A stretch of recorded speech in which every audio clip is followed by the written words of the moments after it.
네, 자 반갑습니다. 한국경제TV 1호 홀짝 박사 김문석입니다.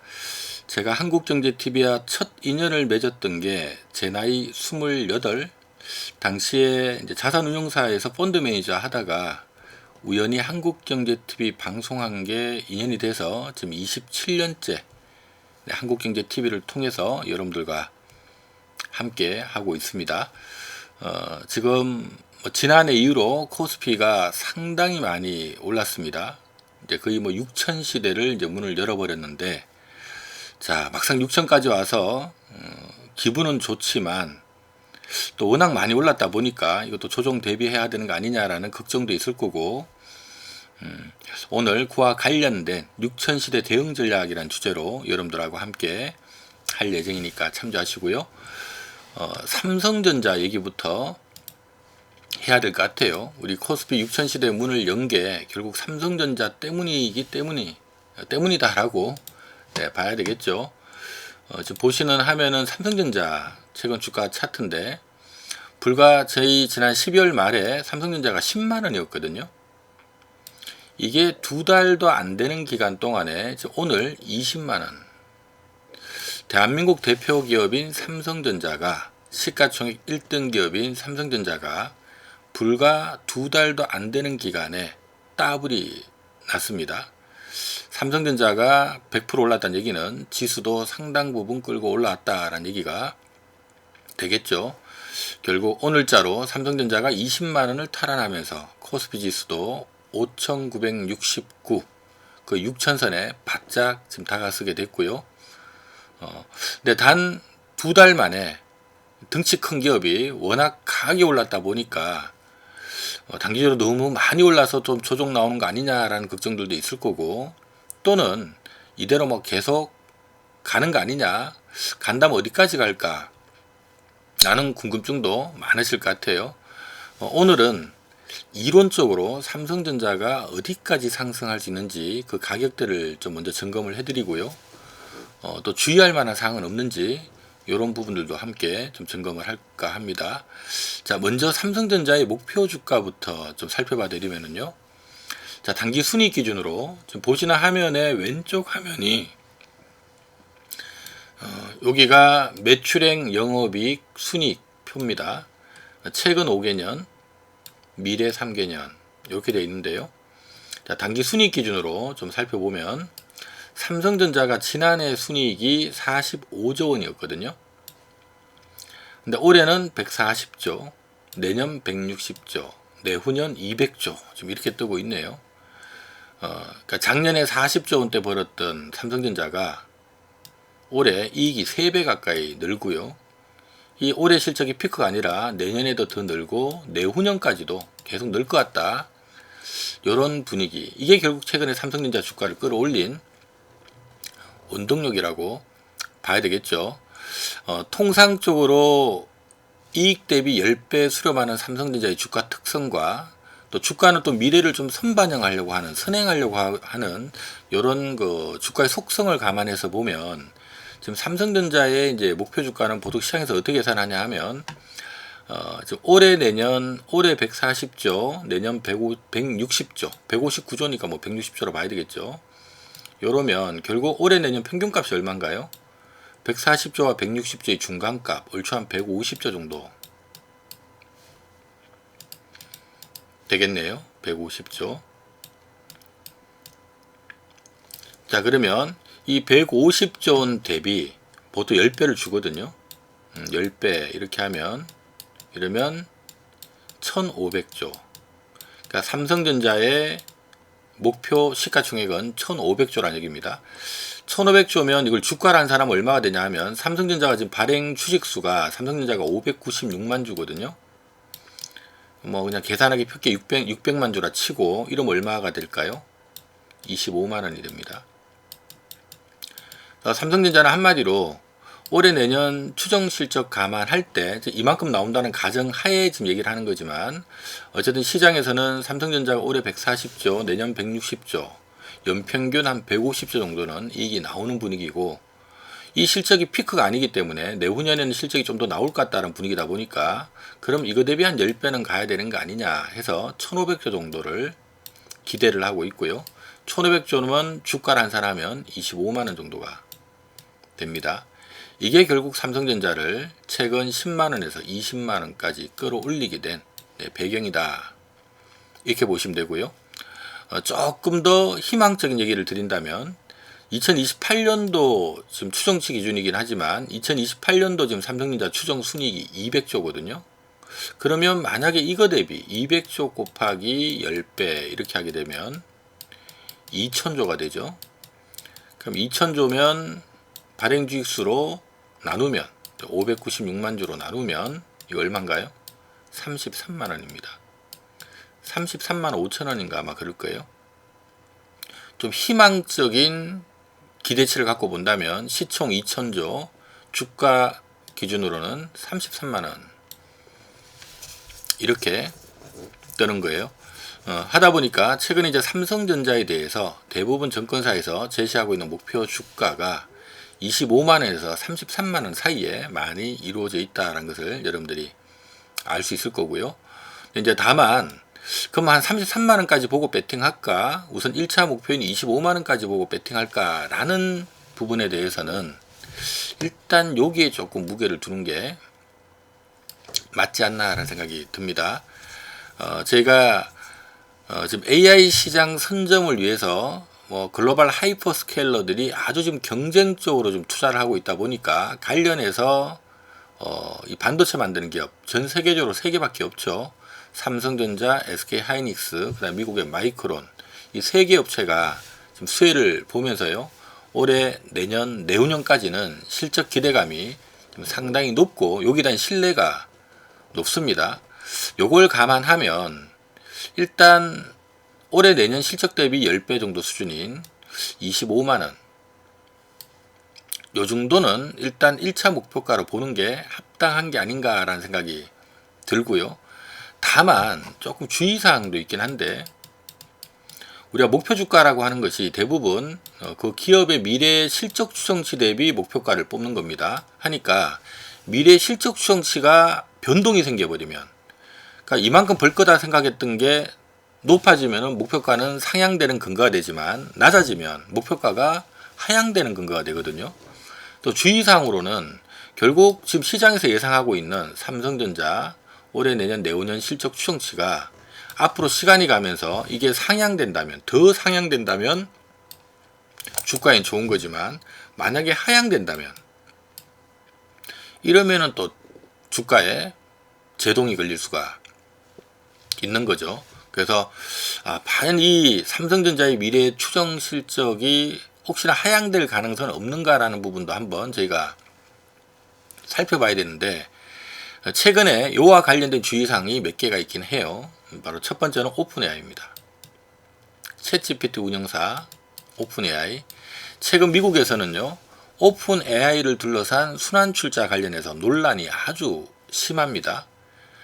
또 거기다가 오픈AI가 운영하고 있는 챗GPT가 불과 얼마 전까지만 해도 앞으로 챗GPT가 전 세계 생성형 AI 시장을 선점을 해서 미리 선점을 해서 미래에는 전부 다 지금 뭐 구글이나 뭐 유튜브 포털 사이트에서는 구글 보고 동영상 플랫폼은 유튜브 보듯이 먼 미래에는 가까운 미래에는 우리가 많은 사람들이 아침에 눈을 뜨면 챗GPT 접속해서 뭘 하고 있을 거다.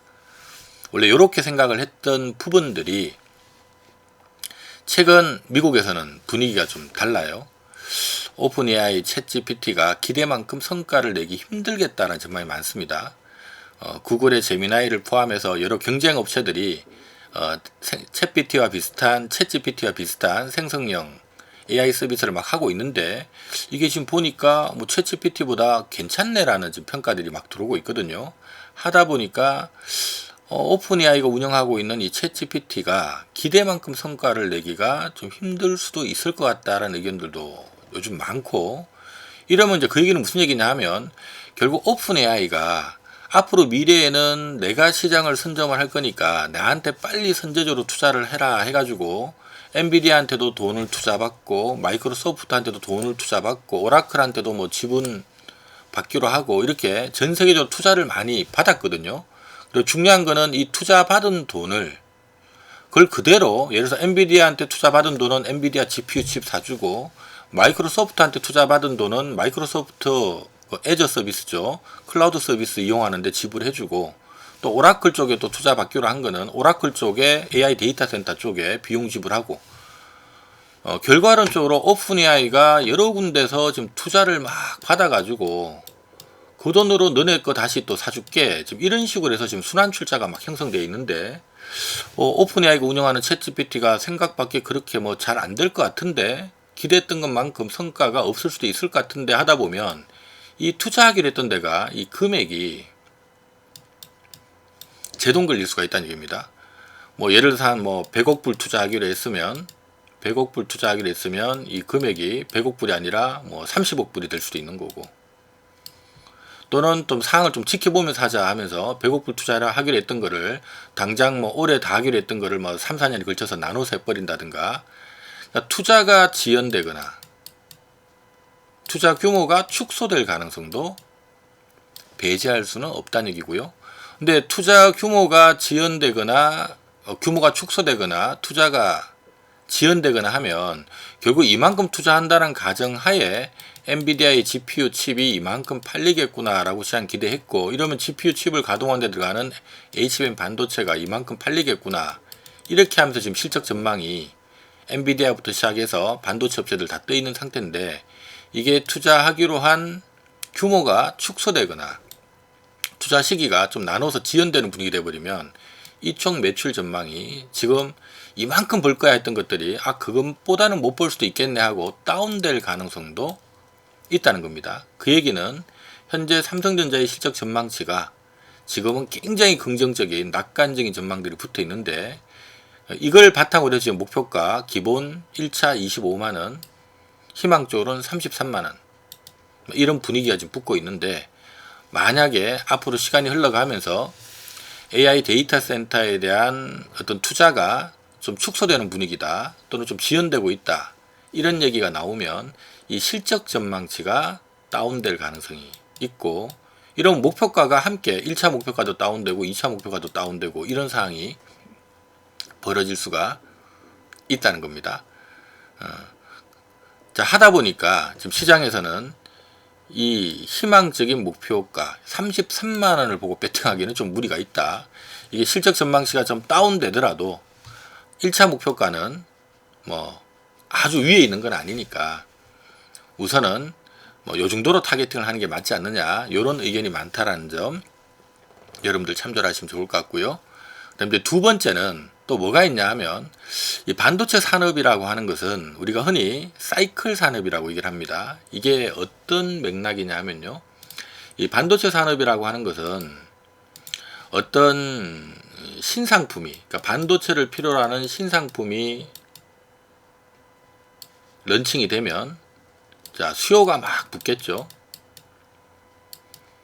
자, 그런데 공급은 좀 준비가 안 돼 있는 상태입니다. 공급은 없어요. 이러면 어떻게 될까요?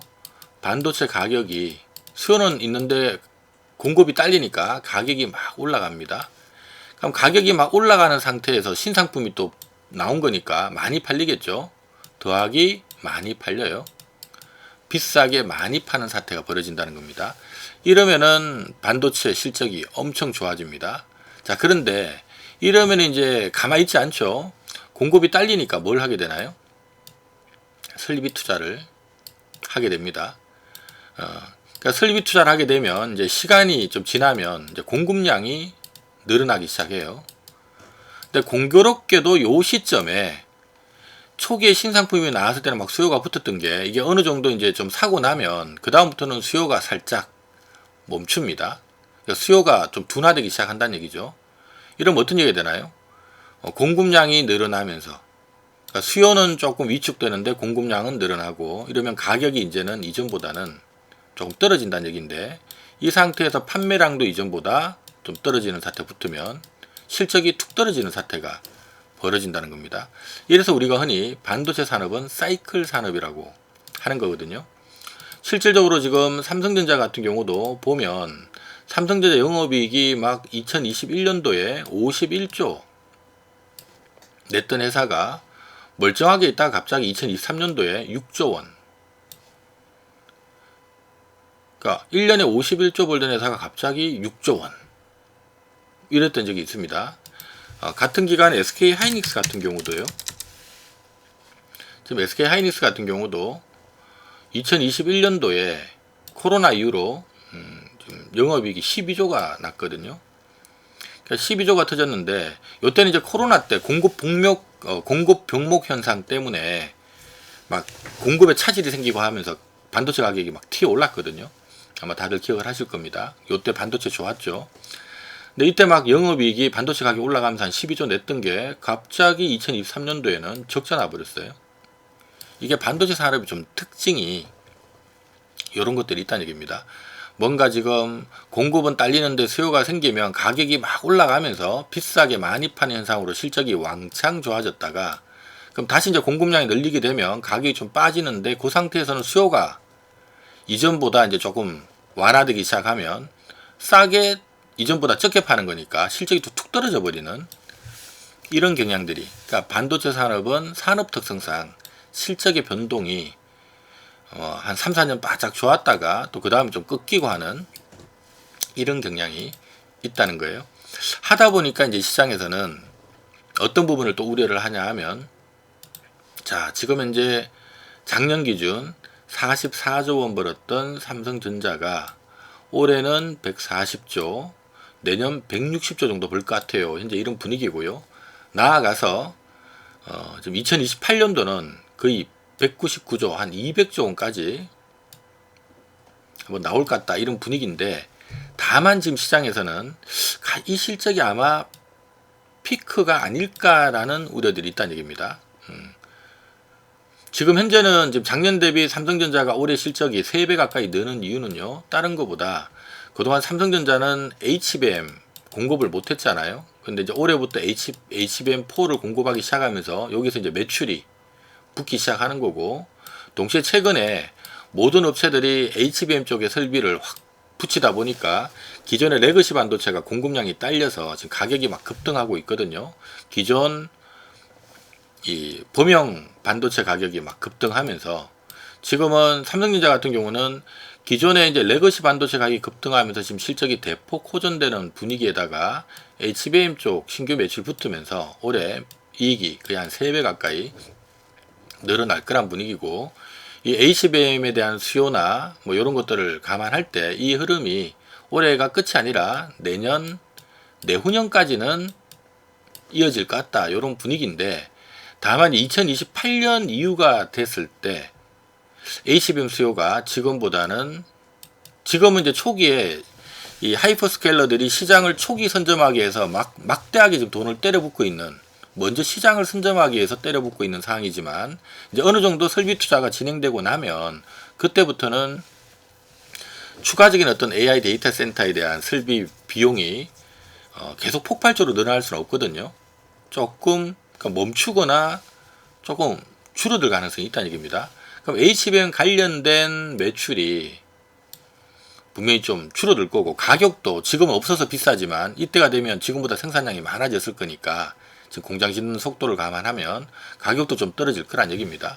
HBM도 가격도 좀 떨어지고 판매량도 이전보다는 좀 둔화되기 시작할 거고, 그 다음에 기존에 이제 뭐 원래 안 팔리던 이 범용 반도체 같은 경우는 당연히 가격 떨어지겠죠.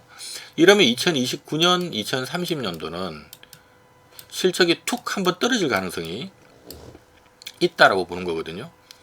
하다 보니까 지금 시장에서는 이러면은 이제 이 실적 대비 예를 들어서 뭐 200조 원 대비 10배, 이거는 거의 상투에 사겠다는 얘기가 되는 거고, 그러니까 실적 2028년도, 2029년도에 실적 둔화 가능성이 있기 때문에 요 우려를 감안하면 10배 주고, 그러니까 2028년도 추정 실적 대비 10배 주고 사는 거는 좀 다소 무리가 있고 자칫 상투가 될 수 있다는 얘기입니다.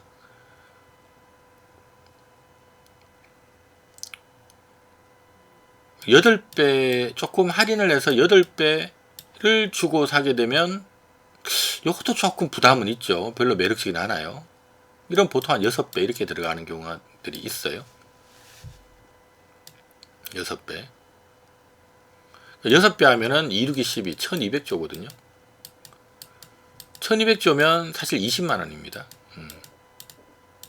그래서 요즘 시장에서 아주 시장을 보수적으로 보는 쪽은 20만 원 왔으면 다 온 거 아니냐, 좀 이런 의견들도 사실 있어요. 그런데 어쨌든 지금 분위기가 뭐 당장 올해 내년까지는 실적이 끄떡 없다 보니까 하다못해 요거 대비 한 10배 정도는 가지 않겠느냐. 그래서 시총 기준으로 지금 시장에서는 한 1500조, 주가를 환산할 때 25만원, 그래서 그 다음에 2000조 33만원. 지금 삼성전자에 대한 업계 목표 주가가 크게 세 가지가 있습니다. 아주 희망적인 거, 2028년 실적 대비 10배 33만원 제시하는 곳이 있고요. 그 다음에 올해와 내년 실적 평균값 대비 10배 25만원 제시하는 쪽이 있고, 그 다음에 2028년도 실적 대비 할인 넣어서 6배 해서 1200조 20만원 제시하는 곳이 있고, 지금 현재는 요까지 좀 도달했는. 그래서 원래는 이제 시장에서는 이게 1차 목표가, 여기가 2차 목표가, 여기가 희망적인 3차 목표가, 원래 시장에서 이렇게 제시했던 건데, 일단 1차 목표가는 진입을 했고, 요즘 시장 수급이 뭐 워낙 좋은 상황이다 보니까 이런 상황이라면 일단 2차 목표가까지 좀 타겟팅 하는 게 맞는 게 아닌가, 이런 의견들이 좀 지배적이다 라는 부분들 여러분들 좀 참조하시면 좋을 것 같습니다. 그래서 이렇게 본다면 결국 삼성전자가 지금 10만원에 있던 게 불과 2달 만에 20만원 문을 연 이유가 이런 논리로 열었던 거고요. 그러니까 시장에서는 1차 20만원, 2차 25만원, 3차 33만원. 요거는 좀 다소 보수적이긴 하고, 이거는 다소 희망적이긴 하고, 시장에서는 여기에 가장 무게를 두고 있는 겁니다.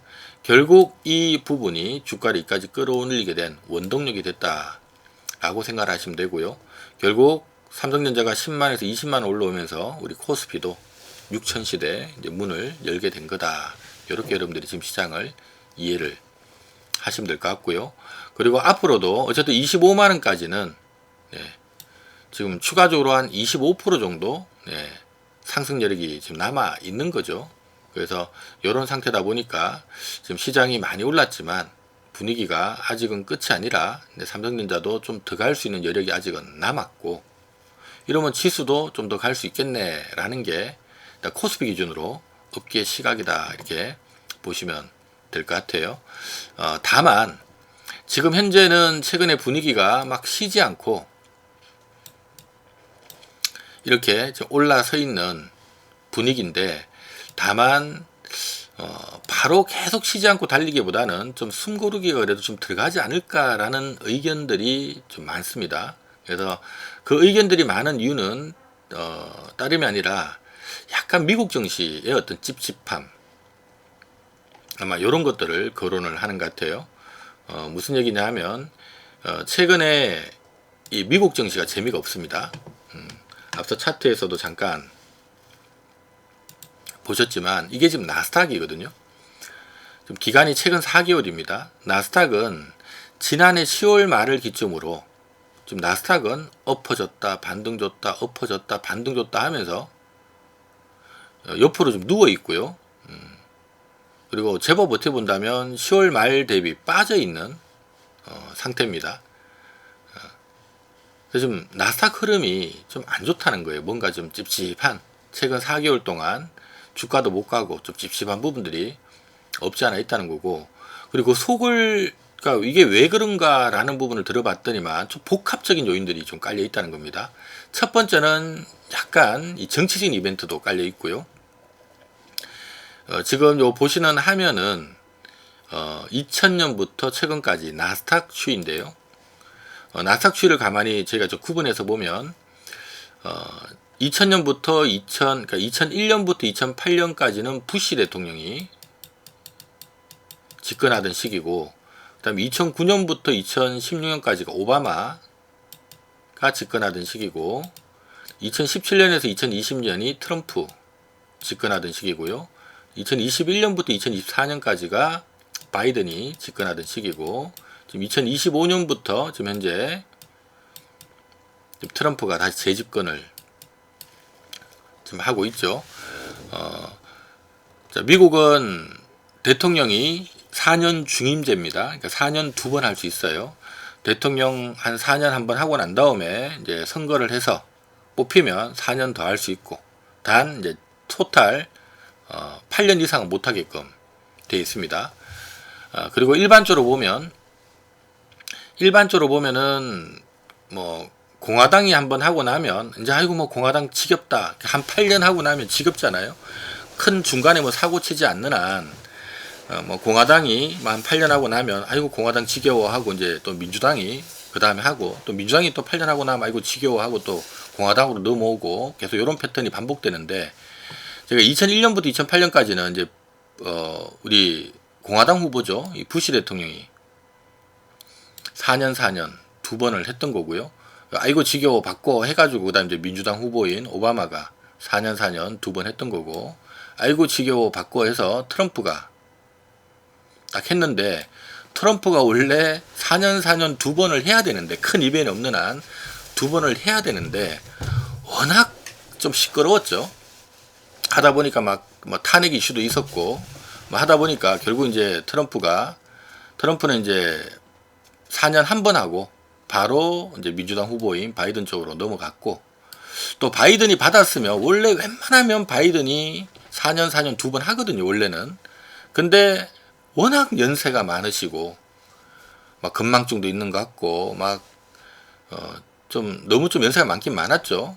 하다 보니까 민주당에 또 바이든을 대변할 만한 뭐 후보도 없고, 이러다 보니까 이제 결국 또 다시 트럼프한테로 넘어온 겁니다. 지금 이렇게 진행되고 있고요. 이제 트럼프는 이번에 하면은 이제 4년 이미 한 번 했고 두 번째이기 때문에 이번에 4년 하고 나면 이제 트럼프는 이제 다시는 못 합니다.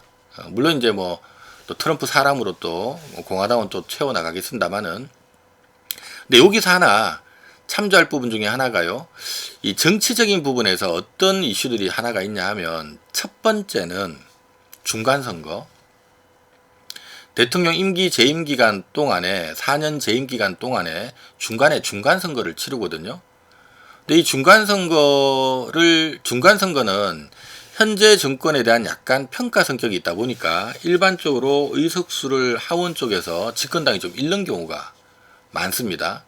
근데 이렇게 되면 문제가 뭐가 문제되냐 하면, 지금 현재 예를 들어서 올해 같으면은요, 지금 현재는 미국의 대통령도 트럼프 공화당이고요, 상원도 공화당이죠, 하원도 공화당이에요. 지금 미국은 대통령, 상원, 하원 모두 다 공화당이 장악을 하고 있습니다. 과반수 이상을.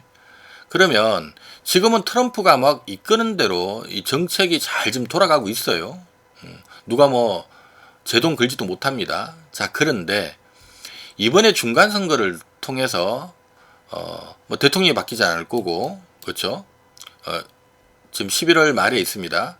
뭐 트럼프 대통령, 뭐 대통령 선거가 아니니까 트럼프 것도 없고, 상원은 뭐 변동이 없어요. 근데 하원이 공화당에서 민주당으로 과반 의석이 넘어갈 가능성 배제할 수 없거든요. 그래서 이러다 보니까 일반적으로 중간선거가 있는 해에는 약간 경계감이 있다는 얘기입니다. 혹시나 하원 의석수를 잃으면 내년도부터 트럼프가 뭐 끌고 나가고자 하는 부분에 있어서 좀 제동 걸리지 않을까라는 이런 경계감, 이런 것 때문에 정치 수급이 조금 간망세로 돌아서는 경향들이 많아요. 그러니까 수급이 간망세로 돌아들면 주가는 보통 좀 쉽니다. 횡보하는 경우가 많고요. 뭐 근데 제가 지금 동그라미 해놓은 부분이 2000년 이후로 미국 중간선거 기간에 동그라미 해놓은 거거든요. 지금 보면 거의 다 쉬었어요.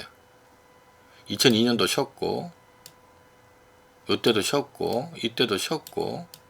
그러니까 달리다가도 좀 쉬는 기간. 물론 요때는 그 러시아 노후 전쟁 터져버린 바람에 폭락을 한 거니까 중간선거 때문에 폭락한 건 아닙니다. 그러니까 가뜩이나 이제 간망세가 있는 시기에 뭐 악재 터지니까 확 엎어졌다는 얘기인데, 전반적으로 보면 어쨌든 과거 미국 100년 역사 두들겨 보면은요, 이 중간선거 기간은 일반적으로 100번 중에 80번은 하락을 했고 20번 많이 올랐어요. 통계적으로. 근데 이 부분이 이런 중간선거에 따른 약간 경계감, 긴장감 이런 부분들이 영향이 좀 있었다는 겁니다. 그래서 또 때마침 지금 미국 같은 경우는 어쨌든 뭐 주가도 많이 올라 있는 상태에서 올해는 중간선거가 있는 해다 보니까 조금 쉬지 않을까 라는 그 분위기가 좀 있는 거고, 또 거기다가 지금 트럼프는 지금 집권 2년 차기 때문에 작년 2월 달에 1월 달에 시작을 했잖아요. 하니까 지금 집권 2년 차기 때문에 내년도부터는 집권 3년 차 레임덕에 빠져들거든요. 우리가 2025년, 2026년도는 트럼프 말 한마디에 모두가 눈치를 보고 살았지만 내년도부터는 좀 달라지겠죠. 뭐 내년도부터는 트럼프가 뭐라 그래 본들 2년만 버티면 됩니다. 트럼프 나갈 거니까. 올해는 트럼프가 하자는 대로 뭐 눈치를 볼 수밖에 없는, 뭐 미국에다 투자하라 그러면 투자해야 되고 투자 안 하면 자꾸 페널티를 주니까. 근데 내년도부터는요, 까짓 그 2년만 버티면 되거든요. 그러니까 무슨 얘기냐면 트럼프 레임덕에 빠져들 가능성이 높다는 얘기입니다. 지금 이 정시가 여러분들 하나 생각해야 될 부분이요. 우리가 2017년까지만 해도 나스닥은 조금 약간 이론적으로 움직였다고 생각하시면 돼요. 근데 2017년도부터 시작해서 나스닥의 흐름이 조금 이렇게 좀 세게 붙었습니다. 근데 그 이유가 이때가 누가 집권할 때가 트럼프죠. 이 트럼프는 전형적으로요, 원래 뭐 부동산 하시던 분이라서 그런지 내가 집권하면 금리 내리고 돈 풀고 이러면 돈의 값이 떨어지거든요. 돈의 값이 떨어지면은 돈을 대체하는 자산, 부동산, 주식, 뭐 비트코인, 뭐 금값, 은값,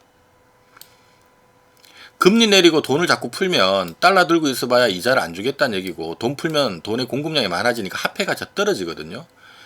그 화폐 가치가 떨어지면 화폐를 대체할 만한 자산 쪽에 돈이 흘러 들어갑니다. 이러면서 부동산이든 주식이든 뭐 금이든 은이든 비트코인이든 뭐 이게 다 올라가는 이런 흐름이 나오는데, 이 트럼프는 전형적으로 이러한 정책을 펼치시는 분이죠. 하다 보니까 2017년도에도 트럼프가 집권하고 난 다음에 시장이 바짝 유동성 랠리가, 야 트럼프가 돈 푼다더라 이러면서 유동성 랠리가 들어오다가 때마침 2020년 코로나 터졌을 때 트럼프는 뭘 했나요? 코로나를 핑계로 천문학적으로 돈을 풀었습니다. 2008년 미국 금융이 터졌을 때도 그렇게 돈을 풀지는 않았는데 코로나를 핑계로 어마어마하게 돈을 풀었고요. 결국 돈 푼 만큼 돈을 대체하는 자산 쪽에 시장에 돈이 몰려 들어가면서 유동성 랠리를 만들었던 거거든요. 이러다가 이제 뭐 트럼프 쫓겨나고 그 다음에 또 갑자기 또 로우 전쟁 터지고 하면서 나스닥이 좀 흔들림이 지금 나왔습니다만은, 어쨌든 지금 뭐 이러고 있다가 이제 시장이 다시 로우 전쟁 이후에 좀 정상화되는 이런 과정 속에 워낙 풀어놓은 돈들이 많다 보니까 이 돈의 힘 때문에 다시 좀 정상화되는 과정 속에 2025년 트럼프가 재집권하면서 막 계속 금리 내려야 된다, 심지어는 금리를 1%까지 내려야 된다, 그 다음에 달러 기반의 스테이블 코인을 막 발행을 해서 달러 가치를 계속 끌어내려야 된다, 직간접적인 양적 완화를 계속 하고 있습니다. 하다 보니까 이 유동성 랠리가 지금 펼쳐진 거거든요. 근데 어쨌든 지금 트럼프 때문에 올라온 정시기 때문에 올해 연말에 있는 중간선거가 아무래도 긴장이 될 수밖에 없어요. 하원에서 의석수를 좀 잃게 되면 내년도부터 트럼프 좀 제동 걸리겠네 하는 긴장감, 그리고 막상 또 내년이 되면 이제 트럼프 레임덕 빠지면서 이제 트럼프 입김이 좀 약해지겠군, 이러면 트럼프 랠리에 좀 제동이 걸릴 수가 있다는 겁니다. 이것 때문에 올해는 지금 나스닥은 좀 쉬었다 가는 흐름이 들어오지 않을까. 그러면 최근에 한국 증시가 제법 많이 올랐는데 나스닥이 올해 좀 신흥 과정 들어오면 우리 시장도 뭐 계속 차별화를 보이기는 좀 어렵지 않겠는가. 최근에 이제 오른 거 감안하면 이제 뭐 삼성전자도 20만원 들어오고 코스피도 6천 들어오고 했으니까 조금 이제 쉬어가지 않을까라는 의견도 있다는 점 참조하시고요. 그리고 또 하나, 지금 나스닥을 구성하고 있는 기업들 중에요, 우리 흔히 말하는 M7 종목들, 시가총액 1등부터 7등까지 있죠. 1등, 2등, 3등이 엔비디아, 구글, 애플이고요. 4등, 5등, 6등, 7등이 마이크로소프트, 아마존, 브로드컴, 메타인데, 이들 기업들 최근에 주가를 보면 이게 지금 작년 10월 말 이후로 지금까지 최근 4개월인데 시가총액 1등 하는 엔비디아는 사상 최대 실적이 지금 나오고 있음에도 불구하고 엎어졌다가 횡보하고 있고, 구글은 그나마 내가 살아남을 거야 하고 고개를 들더니만 최근엔 또 고개를 또 숙이고 있고, 애플 같은 경우는 굉장히 흐름이 좀 안 좋아요. 굉장히 흐름이 안 좋고, 그리고 뭐 마이크로소프트는 무슨 개별 잡주처럼 주가가 폭락을 하고 있고, 아마존도 급락했다가 반등 주더니만 다시 급락을 하고 있고, 브로드컴도 빠졌다가 올라가는 것 같더니만 다시 엎어져 있고요. 메타도 이게 지금 원래 여기 있었던 거거든요. 여기 있던 게 막 급락했다가 급반등했다가 급락했다가 급반등했다가 또 다시 엎어지고, 막 지금 뭔가 M7 종목들의 움직임들이 좀 수상합니다. 그래서 이게 왜 그러냐 하면 제가 말씀드렸던 좀 전에 지금 미국은 오픈AI가 앞으로 AI 생성형 AI 시장을 내가 시장을 미래에 선점을 할 거고, 지금 전 세계인들이 매일 아침에 눈 뜨면 유튜브 접속해서 거기서 동영상 막 검색해서 보듯이 앞으로 미래에는 전 세계인들이 눈 뜨면은 챗GPT에 접속을 해서 여기서 막 챗GPT 비서를 이용해서 뭐도 물어보고 이것도 물어보고 할 건데, 내가 이 시장을 선점해 있을 건데 빨리 나한테 투자를 해. 그러니까 내가 이 시장을 선점을 해 있을 건데 선점하기 위해서는 투자를 해야 되고, 오픈AI가 돈을 써야 됩니다. 투자를 해야 되고, AI 데이터 센터에도 투자를 해야 되고, 뭐 학습이나 추론시키는 데도 투자를 해야 되고, 그러니까 막대한 돈이 필요한데 이 돈이 없다는 거죠. 그러니까 오픈AI는 비상장이니까요. 그래서 돈이 없다 보니까 결국 나한테 좀 투자를 해 해서 엔비디아 꼬시고 마이크로소프트 꼬시고 아마존도 꼬시고 다 꼬셔가지고 얘네들이 돈 투자해준 돈 갖고 결국 걔네들 칩을 사든 클라우드 서비스를 이용하든 뭐 추론 학습을 시키든 하면서 이렇게 순환 출자를 만들면서 대규모 투자 발표가 지난해 9월달 10월달에 있었던 거거든요. 그런데 앞서 얘기했던 것처럼 이거 뭐 오픈AI가 운영하고 있는 챗GPT 생각밖에 그렇게 뭐 시장 선점하기는 힘들 것 같은데 차라리 뭐 얘보다는 구글의 제미나이가 더 나은 것 같은데 뭐 이런 분위기다 보니까 결국 오픈AI에 대한 어떤 투자가 조금 축소되거나 지연될 가능성이 있는 거고, 그러면은 지금 오픈AI하고 관계된 회사들, 오픈AI가 자금을 투자받아서 그 돈으로 어디 또 투자를 하고 막 해줘야 되는 건데 이 부분이 좀 제동 걸리면 이 부분도 제동 걸리고, 이런 오픈AI하고 관계된 회사들은 다 직간접적으로 피해를 보는 거 아니냐. 직접적으로 마이크로소프트가 지금 급락하는 이유고요. 오픈AI 최대 주주기도 하지만 오픈AI가 마이크로소프트한테 투자받아서 그 돈으로 마이크로소프트 애저를 이용하기로 한 거거든요. 아마존도 마찬가지고, 아마존에 지금 그 AI 데이터 센터 쪽에 오픈AI가 투자를 하기로 한 거잖아요. 뭐 브로드컴이든 뭐 메타는 물론 경쟁자긴 합니다만은, 그러니까 이런 여러 가지 부분들이 지금 영향을 받고 있습니다. 심지어는 엔비디아도 영향을 받아요. 엔비디아도 결국 오픈AI에 엔비디아가 돈을 투자한 돈으로 그 돈으로 오픈AI가 다시 엔비디아 GPU 칩을 사주기로 한 건데 이거 제대로 안 돌아갈 수가 있는 거죠.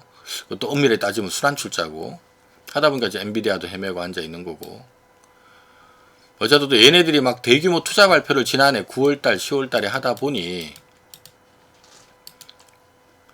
여기에 대해서 지금 HBM 반도체 엄청 많이 필요하겠네 해서 삼전, 하이닉스, 마이크론이 모든 설비를 HBM 쪽으로 돌려버리니까 레거시 반도체가 부족해지면서 가격이 막 급등을 했죠. 이거 가격 급등하면 이걸로 만드는 컴퓨터, 스마트폰, 뭐 TV, 가전제품 모든 것들이 영향을 받습니다. 원가 영향을 받아요. 대표적으로 애플 같은 경우도 애플에 들어가는 반도체, 모바일 반도체들 다 가격 올라갈 거고, 애플이 그러면 가격을 올려서 팔게 되면 판매량이 적어질 거고, 또 가격을 안 올리면은 마진율이 줄 거고, 그 애플도 지금 딜레마에 빠져 있는 거거든요. 그러니까 전 세계가 지금 오픈AI가 촉발한 AI에 대한 어떤 경쟁이 지금 처음에는 작년 9월 10월까지는 서로 잘 될 거야, 서로 윈윈할 거야 하면서 기대감으로 주가에 반영됐다면, 지금은 서서히 분위기가 약간 경계감으로 분위기가 가고 있어서요. 이게 결국 이런 흐름들이 한 번 더, 특히 2, 4분기에 최근에 미국 증권거래소에서 오픈AI는 원래 비상장 회사이기 때문에 공시 의무가 없었는데, 최근에 오픈AI가 글로벌 빅테크 업체들 대상으로 해서 지금 자금을 막 투자를 받고 있는데, 이 투자 받는 부분에 있어서 뭔가 좀 막연한 어떤 희망치를 막 대면서 지금 투자를 받고 있는 거 아니냐. 왜냐하면 그로 인해서 만약에 거기에 투자한 미국의 대기업들이 피해를 보게 된다면 이게 결국 주주 피해로 이어갈 수가 있으니까, 오픈AI는 비상장임에도 불구하고 최근에 투자 받기로 한 거, 거기에 관련된 어떤 정확한 어떤 이걸 투자를 받아서 돈을 어디다 쓰려고 하는 건지, 또 거기다 돈을 쓰면 위험 요인은 어떤 게 있는지, 이런 것들 증권거래소에다가 다 보고해 하고 지금 조사가 착수된 상태입니다. 이러면 아마 오픈AI에 대한 어떤 투자나 이런 것들이 더 지연되거나 축소될 가능성이 있어요, 제가 봤을 때는. 그래서 결국 이렇게 되면 그나마 지금 어쨌든 간 이들이 막 우리가 생각이 될 부분이에요. 삼성전자, SK하이닉스, 그 다음에 미국의 마이크론은 주가가 완전 시장과 별개로 놀았죠. 근데 이거를 우리가 명확하게 이해를 해야 될 부분이, 언제 첫 번째 랠리가 나왔냐 하면 작년 9월 10월 달에 삼성전자, SK하이닉스, 미국의 마이크론이 첫 번째 랠리가 들어왔던 거고요. 그리고 좀 쉬다가 두 번째 랠리가 올해 지금 펼쳐지고 있는 겁니다. 이게 왜 지금 이런 현상이 발생한 거냐 하면, 앞서 얘기했던 것처럼 작년 9월 10월 달에 오픈AI가 촉발한 이 경쟁적인, 그러니까 AI 시장 선점을 위한 경쟁적인 투자 부추김을 작년 9월달, 10월달에 오픈AI가 여러 업체들을 꼬셔가지고, 네가 투자 안 하면 제가 투자할 건데 뭐 이러면서 오픈AI의 샘 알트먼이 이들을 꼬셔가지고 경쟁적으로 투자 경쟁을 붙인 거거든요. 그래서 이로 인해서 대규모 투자 발표가 작년 9월 10월 달에 있었던 겁니다. 그러니까 대규모 투자 발표가 있으니까 엔비디아 GPU가 많이 팔리겠네 하면서 작년 9월 10월 달에 엔비디아 주가가 뭐 꿈틀대면서 위로 올라가다 지금 다시 원위치 됐지만 얘들이 움직였던 거고, 그러면 야, GPU가 이렇게 팔리면 여기들한 HBM도 많이 팔릴 수밖에 없겠네 해서 지금 삼성전자, SK하이닉스, 마이크론이 글로벌 메모리 3대장이죠. 이들 업체들이 작년 9월 10월 달에 이때 점핑한 이유가 이것 때문에 1차 점핑을 했던 거고, 1차 점핑하고 난 다음에 올해 1, 2월 달에 또 올라갔던 부분은 다름이 아니고요. 이러다 보니까 이때 이 상황이 있었으니까 이 메모리 3대장 업체들은 앞으로 HBM에 대한 수요가 폭발적으로 늘어날 거니까, 대규모 수주가 투자 발표가 있었으니까 이거를 준비를 해야 되니까 모든 설비를 이쪽에다 집중을 하다 보니까 레거시 반도체 공급 부족 상태가, 기존의 범용 반도체가 공급 부족 상태에 빠지면서 가격이 막 치솟는 이런 흐름들이 나온 거거든요. 하다 보니까 반도체, 그러니까 모바일 디램이나, 그러니까 디램이나 낸드 가격이 막 급등을 하면서 막 갑자기 이익이 막 급증을 하게 되는 거죠. 하다 보니까 야, 디램 가격, 낸드 플래시 가격을 감안할 때 이러면은 이 가격이면 올해, 내년, 내후년 실적이 생각보다 이만큼 더 좋아지겠네 하면서 올해 연초에 반도체 가격이 급등하면서 이들 기업들에 대한 실적 전망치가 상향되면서 주가가 점핑이 들어온 거예요. 이것이 지금 한국 증시가 좀 차별화를 보였던 뭐 마이크론이야 미국 시장 내에서 시가총액이 아주 큰 기업은 아니기 때문에 이것 때문에 뭐 나스닥에 영향을 주진 않지만 삼성전자나 SK하이닉스는 코스피 내 시가총액 비중이 1등, 2등 하는 기업입니다. 워낙 압도적으로 크기 때문에 결국 이 삼성전자, SK하이닉스가 이런 논리로 올라간 것이 우리 시장을 차별화시키는 원인이 됐다. 이렇게 보시면 돼요. 다만 이제 시장에서는 앞서 얘기했던 것처럼 다 좋은데 올해, 내년, 내후년 삼성전자, SK하이닉스 사상 최대 실적이 예고됐기 때문에 시장은 뭐 크게 급락하거나 그러지는 않을 걸로 보는데, 다만 이렇게 올랐던 게 이렇게 계속 가지는 않을 것 같다라는, 그러니까 지금 삼성전자 기준 20만원 들어왔으면 지금 쉬지 않고 이렇게 올라왔던 게 또 이게 이렇게 가지는 않는다. 왜냐하면 결과론적으로 삼성전자가 뭐 올해 내년 사상 최대 실적을 낼 거라는 거를, 작년에 40조 원 벌었던 회사가 올해 내년 사상 최고 실적, 이익이 3배가 는 거잖아요. 이걸 반영해서 주가 이만큼 떴는데, 근데 중요한 거는 이제 올해보다 내년은 실적 증가율이 이거 한 자리거든요. 한 자리. 이거는 어떻게 여러분들 좀 이해를 하시면 되냐 하면, 주가가 형성되는 원리는요, 100억 벌던 회사가 200억 벌다가 1000억 벌면, 그 다음에 1100억 벌면, 그 다음에 만약에 500 번다.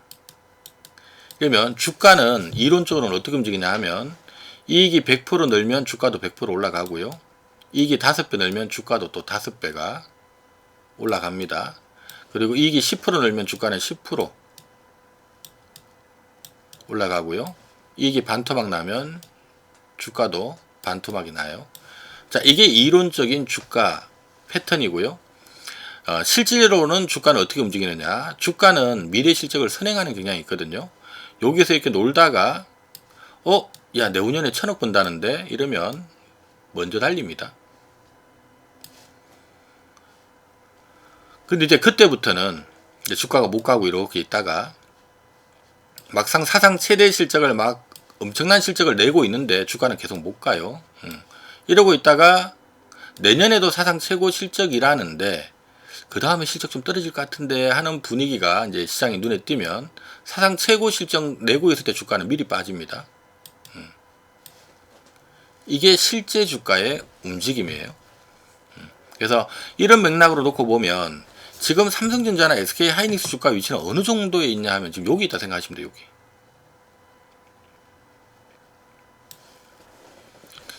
이런 이유로 올랐고 아직 올라갈 자리가 조금 더 남은 건 맞긴 맞는데, 조금 길게 놓고 보면 언젠가는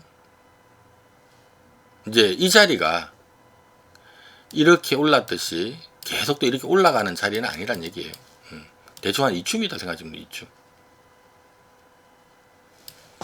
이제는 뭔가 조금 요런 흐름이 나올 가능성이 높고, 조금 길게 보면 엎어져 있을 가능성이, 물론 뭐 삼성전자 실적이 이만큼 떨어지진 않겠지만 실적이 좀 다운되면 다운되는 것만큼 주가는 빠지거든요. 그래서 지금 이제 삼성전자가 갖고 있는 딜레마는, 좋은 거는 하방 경직성 요인은 올해, 내년, 내후년까지 사상 최대 실적이 예고되고 있다는 거. 이게 주가 떨어지는 걸 좀 방어를 해줄 건데, 단 계속 올라가는 걸 막는 요소는 성장률이 둔화된다는 거. 작년 대비 올해는 이익이 3배가 느는데 올해 대비 내년도는 이익이 한 자릿수고요. 내년 대비 내후년도에 늘더라도 그 다음에 또 역성장이 나올 수도 있다. 이런 우려들 때문에 주가는 조금 뭐 지금까지 신나게 올랐지만 계속 이런 흐름이 이어가지는 않을 거다라고 보는 의견들이 많아요. 그래서 이런 부분들을 감안해서 보면 뭔가 지금 시장에 대한 대응 전략, 우리가 항상 주식 투자하시는 분들 마찬가지지만 이런 그림입니다. 그러니까 엔비디아가 20조 벌던 회사가 지금 400조 버니까, 죄송합니다. 엔비디아가 2023년도에 40조였거든요. 이익이.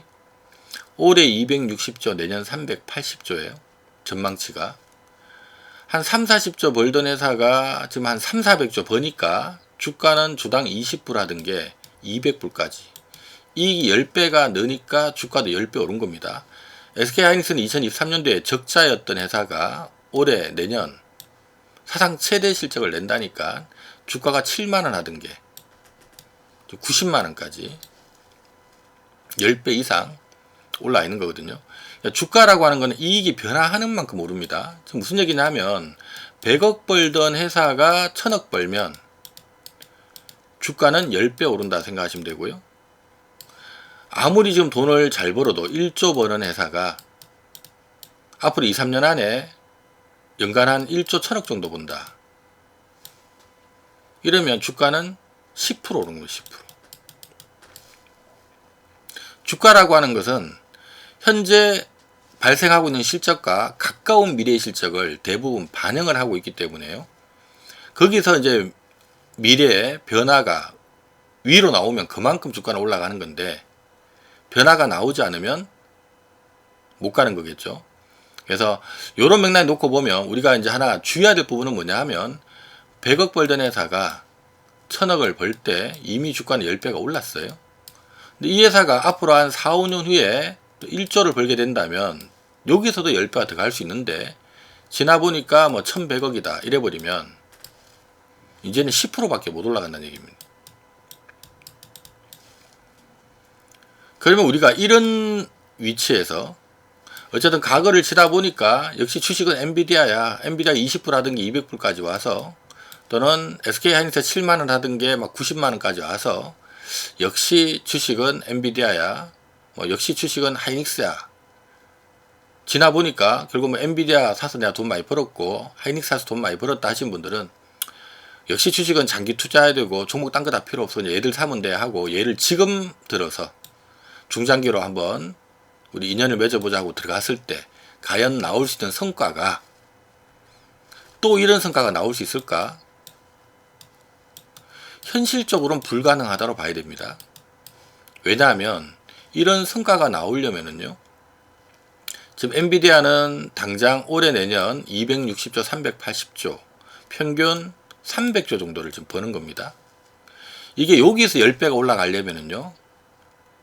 한 4, 5년 후에 연간 순이익이 한 3천조 들어와야 돼. 3천조. SK하이닉스를 예를 든다면 SK하이닉스 올해 내년 110조, 130조 벌 것 같다. 이걸 지금 반영하고 있는 건데 여기서 만약에 SK하이닉스 10배 오르려면 앞으로 한 3, 4년 후에 4, 5년 후에 얼마 벌어야 될까요? 1년에 1000조 벌어야 됩니다. 근데 모든 회사라고 하는 게요. 그 회사의 캐파라고 하는 게 있거든요. 우리가 뭐 대한민국 안에서도 예를 들어서 뭐 강원랜드다. 그러면 강원랜드는 카지노 테이블 수가 딱 정해져 있잖아요. 풀로 돌아가도 강원랜드가 연 낼 수 있는 매출액은 한도가 있습니다. KTNG다. 담배 팔고 홍삼 파는 KTNG가 한 해 내는 매출액이라고 하는 것은 항상 일정한 캐파가 있다는 겁니다. 특히 내수 기업들 같은 경우는 대한민국 인구 5,500만 대상으로 해서 내가 뭘 팔아가지고 나올 수 있는 매출액이라고 하는 게 어느 정도의 마지노선이 있다는 거예요. 그러니까 글로벌 기업들도 마찬가지입니다. 글로벌 인구 70억을, 그러니까 70억, 80억 명을 대상으로 해서 내가 낼 수 있는 매출이라고 하는 게 어느 정도의 본인 덩치 대비 마지노선이라고 하는 게 있다는 얘기입니다. 그러니까 이게 한정부지 계속 혼자서 다 벌 수는 없는 그림이라는 거예요. 그래서 그러니까 이런 자리 왔으면 우리가 상식선을 생각해도 이 이익 대비 또 이익이 앞으로 가까운 미래에 10배가 는다면 주가는 10배는 가겠지만 이럴 가능성은 실질적으로는 어떤 상식선을 생각해도 쉬운 일은 아니거든요. 의외로 보면은 정말 제가 봤을 때는 잘 나온다 했을 때 지금 엔비디아 같은 경우는 엔비디아 실적 전망치에 보면 올해 260조, 내년 380조, 내후년 400조거든요. 그럼 2029년, 2030년에는 얼추 봐도 한 400조 내외, 정말 잘 나오면 600조 이 정도로 보는 게 맞고, 그 다음 이후에는 실적이 좀 꺾일 가능성도 있는 회사고, 그러면 주가는 지금 뭐 2, 30조 벌던 게 이만큼 벌면서 이렇게 올라왔는데 여기 대비해서는 앞으로 멈추거나 이게 늘어봐야 뭐 한 50%라면 이제는 좀 길게 봐야 50% 이상의 상승을 기대하기는 사실 좀 쉽지 않다라는 얘기가 되는 거고요. SK 하이닉스 같은 경우도 마찬가지입니다. 지금 이미 뭐 110조, 130조 벌 거야 라는 걸 반영해서 이만큼 지금 떠 있는 상태인데, 얼추 뭐 2028년까지는 괜찮다 하더라도 2029년, 2030년이면 100조 원대에서 150조 정도 나오면 잘 나오는 거 아닐까 저는 생각을 하거든요. 이게 뭐 200조 나올 일은 없다라고 봐요. 만약에 200조 나온다 하더라도 지금 추정 실적이 이미 이걸 반영하고 있기 때문에 200조 나와도 지금 주가에서 상승 여력은 60%밖에 안 됩니다. 요 안에 갇혀 있으면 주가는 이제는 이러고 앉아 있을 수가 있어, 몇 년을. 실제로 이익이 줄어들 수 있는 거니까 이러다가 또 줄면 또 꺾일 수도 있는 거고. 이렇게 놓고 본다면 지금은 삼성전자나 SK 하이닉스가 시장을 리드하면서 한국증시가 이렇게 올라오게 된, 어찌 본다면 삼전에 하이닉스가 깜짝 실적을 내면서 시총 덩치 큰 놈들이 올라가다 보니 시장에 관심이 붙으면서 ETF에도 돈이 들어오고, ETF에 돈 도니까 그 돈들이 업종 대표를 쏘면서 업종 대표들도 함께 좀 올라주고, 시장이 오르게 되면 이걸 팔았던 사람들이 주식을 떠나는 게 아니라 또 안 오른 겁나고 돌다 보면 순환매도 붙고, 이러면서 시장이 이까지 지금 코스피 6000 시대 문을 열어놓은 상태인데, 이제 삼성전자가 계속 또 이런 흐름이 나오고 주식시장에 관심이 또 ETF로 돈을 몰고 대기 매수세들이 또 순환매 만들고 하면 더 갈 수도 있지만, 삼성전자나 SK 하이닉스의 흐름이 이젠 여기서 아직은 더 올라갈 여력이 있긴 하지만 한계점에 들어와 있다라고 보는 겁니다. 이제는 어느 정도는 올라도 한계점에 삼성전자 20만원에서 올라갈 수 있는 여력은 이전보다는 분명히 줄어든 거예요. 냉정하게. 그러면 이제 얘가 이제 어느 정도 이제 속도 조절이 붙으면 다른 쪽도 속도 조절이 같이 붙을 수밖에 없다는 겁니다. 그러면 우리가 코스피 6000 시대를 개막한 상태에서 대응 전략은요, 약간 눈높이를 좀 낮출 필요성이 있지 않나라는 말씀을 드립니다. 그래서 제가 오늘 안내를 하나 좀 해드릴 부분이, 제가 지금 한국경제TV와 27년을 지금 함께 하면서요, 이번에 3월 달에 지금 이제 코스피 6000 시대 개막과 함께 뭔가 이제 조금 더 영리하게, 지금까지는 그냥 좋은 주식을 아무거나 사서 가만히 들고 있으면 수익이 나는 이런 시스템이었다면, 이제는 조금 더 영리하게 종목을 잘 선정하지 못하면 지금까지 벌어놨던 거 다 잃을 수도 있는, 저는 그런 시장이 이제 곧 도래할 거라고 보거든요. 그래서 뭔가 제가 직접 여러분들께 좀 종목을 좀 찍어드리고, 특히 편하게 꼭 뭐 하루 종일 컴퓨터 앞에 매달려 있지 않더라도 하루에 일정 시간만 딱 투자를 해서 문자 보고 따라하고 하루 한번 영상 정도 들어주고 하면은 뭐 사고 팔고 하는데 그 지장이 없게끔 하는 홀짝 봐서 원샷 원킬이라는 자문 상품을 저희가 이번에 하나 오픈을 했습니다. 그래서 이 상품은 제일 메인은 좀 편하게 따라할 수 있는 게 메인으로 지금 잡았어요.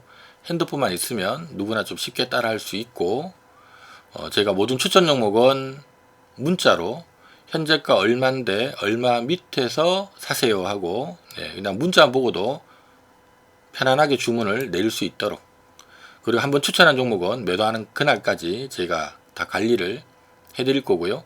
그리고 문자로 좀 설명이 좀 덜 되는 부분들, 요 회사가 제가 지금 앞서 뭐 삼성전자 이렇게 논리 말씀드린 것처럼 어떤 종목을 제가 예를 들어서 이 회사 지금 100억 벌고 있는데요, 지금 이런 이유 때문에 한 4, 5년 후에는 한 500억 벌 것 같아요.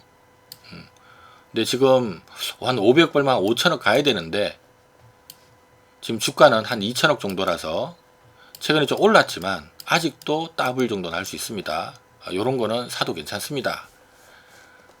이런 식으로 그 종목에 대한 해설 영상을 저희가 같이 남겨드릴 겁니다. 그래서 보통 아침에 장 출발하기 전에 오늘 뭐 뉴욕 증시 열흘 끝나서 오늘 우증시는 어떻게 될 것 같습니다 라는 시황 문자도 좀 보내드리고, 그 다음에 오늘은 장 출발하고 나면 오늘은 뭐 종목 한 몇 시쯤, 하루 종일 기다리게 하면 안 되니까요, 오늘은 종목 문자가 한 몇 시경에 나갈 것 같습니다 하고 예고 문자 보내드리고, 또 그 시간 되면 오늘은 요 종목 현재가 얼마인데 얼마 밑에서 사시면 됩니다 하고 문자 발송 해드리고, 그렇게 이제 추천된 종목에 대해서는 매일매일 제가 중간중간 점검하면서 매도할 때가 되면 또 매도하라고 문자도 같이 넣어 드릴 거고요. 그리고 하루에 한 번씩 제가 요 종목은 하루에 한 개씩 종목 추천할 거니까 이 종목은 어떤 관점으로 추천했는지 뭐 이런 맥락들을 제가 차트를 이렇게 띄워가면서 종목 영상을 찍어서 여러분들한테 영상 올려놓고, 영상 올려놓았으니까 한번 보세요 하고 또 문자를 드릴 겁니다. 그러면 그냥 문자 클릭하면 바로 핸드폰으로 여러분들 영상 볼 수 있도록, 그래서 모든 게 핸드폰만 있으면 따라하는데 문제가 없게끔 제가 요 홀짝사 원샷온 길 상품을 운영을 할 거고요. 요 부분은 제가 이제 오픈 특가 기준으로 좀 생애 처음 가입하시는 분들, 생애 처음 가입하신 분들은 제가 월 29만원에 이용할 수 있도록 그렇게 지금 서비스를 열어놔 놓을 테니까 참조하시고요. 그리고 요거는 제가 서비스 시작일이 언제냐면 3월 9일날 시작이 됩니다. 그래서 지금 여기 일주 무료 체험 이벤트를 또 열어놨거든요. 하니까 그래도 한번 이용을 해보고 뭐 또 나랑 안 맞는다 싶으면 또 꺼내야 되니까, 그래서 먼저 막 결제부터 할까 말까 망설이지 마시고 한 일주일 정도는, 제가 3월 9일날 서비스가 오픈되기 때문에 아마 3월 9일부터 종목이 나갈 건데, 한 일주일 정도는 이렇게 종목 받아보시면서 아 이거 뭐 나랑 맞는 것 같다 하시는 분들은 계속 이어서 이용을 하시면 되고, 아 나랑 안 맞는 것 같아 하시는 분들은 일주일만 체험하시고 그만하시면 되죠. 그래서 요 일주 무료 체험하기 위해서는요, 여기 안내된 번호로 전화해서 그 안내 멘트 따라서 안내 멘트 듣고 그 시킨 대로 하시면 3월 9일부터 3월 15일까지는 무료로 일주일간 체험 이벤트가 열려 있으니까 그 점 참조를 하시면 될 것 같고요. 그리고 제가 일주일에 5종목이 나가는데 장기 종목이 하나 나갈 거고, 장기 종목, 요 장기 종목은 제가 방금 전에 말씀드렸던 그런 원리입니다. 그래도 우리가 주식 투자를 하게 되면 내 전체 자산의 일부는 그냥 뭐 사가지고 가만 눈 감고 그냥 1, 2년 그냥 냅둬도 될 만한 종목, 이런 것들도 필요하잖아요. 그래서 좀 장기 종목, 앞서 얘기했던 좀 주가란 이익의 변화만큼 오릅니다. 그래서 이거는 조건이 두 가지가 되는 거예요. 100억 벌던 게 지금 1000억 벌면서 주가가 이미 10배가 올랐는데, 앞으로도 이게 한 1조 가까이 벌면서 10배가 더 올라갈 것 같은 이런 기업이라면 많이 올랐지만 지금도 따라 사야 됩니다. 하지만 만약에 100억 벌던 게 지금 1000억 벌고 있고, 내년에도 내후년에도 한 1100억 벌고 괜찮은데 이후에 뭐 1200억 뭐 이런 식으로 이익 증가율이 좀 멈출 것 같은 기업들은, 이런 기업들은 보통 안 올라갑니다. 그냥 이렇게 나가거든요. 장기 투자하기 별로 좋지는 않아요. 이러다 이익이 줄어버리면 박살나 버릴 수도 있고요. 그래서 조금 뭔가 이익이 많이 올랐지만 아직도 시장에서 기대하는 것보다 이익이 더 많이 나올 수 있는 회사, 그런 회사나, 아니면 지금은 뭔가 이익을 못 내고 있지만 앞으로 한 3, 4년 후에 이익의 변화가 확 들어올 만한 그런 기업들, 지금 코스피 코스닥 상장사가 2,000개가 넘고, 요즘 또 해외 주식 많이 하기 때문에 뭐 미국 주식부터 시작해서 해외 주식까지 여럿 있는데요. 제가 한국 주식, 해외 주식 다 통틀어서 일주일에 한 종목, 요거는 진짜 좀 장기로 투자해 볼 만합니다 하는 종목들, 그러니까 앞으로 미래 이익 변화가 시장에서 지금 기대하는 것보다 많이 나올 만한 이런 기업들을 제가 여러분들한테 일주일에 한 종목 소개를 드릴 예정이고요. 그 다음에 이제 일주일에 한 종목은 중기 종목. 요게 이제 제 주특기인데, 저는 이제 종목을 볼 때 항상 이 회사가 앞으로 좀 성장 가능한지, 혹시 주가 좀 비싸지는 않은지, 수급은 괜찮은지, 주가 띄울 만한 재료는 있는지, 요 네 박자를 봐서, 이게 예를 들어서 어떤 회사는 보니까, A라는 회사는 보니까 앞으로 성장도 안 할 것 같고, 뭐 지금 뭐 그렇게 뭐 약간 싼 편이고 뭐 수급도 뭐 고만고만하고 뭐 주가 뛸 만한 재료는 뭐 당장 없는 것 같고 이런 기업보다는 B라는 기업은 보니까 앞으로 2, 3년 돈도 많이 벌 것 같은데 지금 주가도 싸고 그래서 그런지 수급도 막 들어오고 있고 뭐 당장 다음 달에 실적 발표인데 뭐 이것도 깜짝 실적 나올 것 같고 이러면 얘가 좀 더 빠르겠죠. 그래서 뭔가 이런 네 박자를 좀 갖추고 있는 기업들을 제가 또 중기 종목으로 일주일에 한 종목 또 제시를 할 거고요. 그리고 이제 지금 위치는 이제 시장 자체가 그동안에는 쉬지 않고 올라왔지만 이제는 막 이렇게 출렁출렁거릴 가능성이 높습니다.